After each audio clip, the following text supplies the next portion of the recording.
That night, I had made up my mind that I would succeed. I gathered the best men and we set sail. There was no turning back now. We had hoisted the sails and started our journey.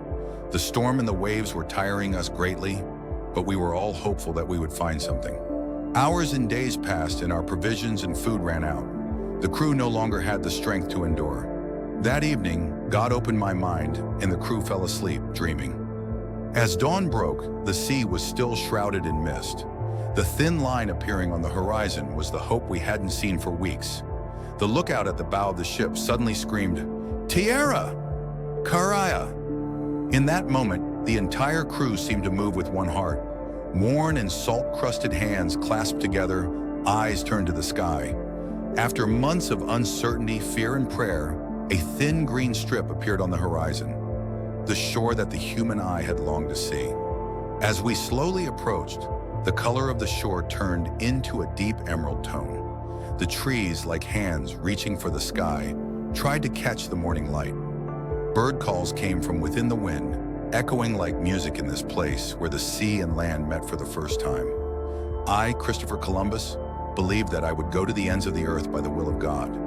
But at that moment, I realized that this was not the end. It was a new beginning. When we first stepped ashore, the sea water still danced around our feet. The land was soft. It felt like a paradise that no one had stepped on for centuries. I planted the cross I was carrying into the ground. The crew fell silent. Only the sound of the waves could be heard.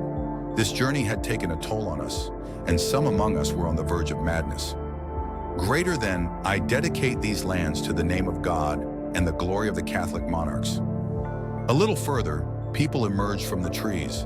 Their skin was copper-colored, their hair long, and their faces bore an expression of both surprise and fearlessness. They were carrying small ornaments that glistened like gold. I smiled at them. Though they didn't understand, I made a peace sign. They repeated the same gesture. In that moment, it was as if two worlds were looking at each other for the first time. I was very excited. My hands were trembling. One's past was woven with stone and iron. The other's time was measured by the cycles of nature. There was no language between us, but there was curiosity in our eyes.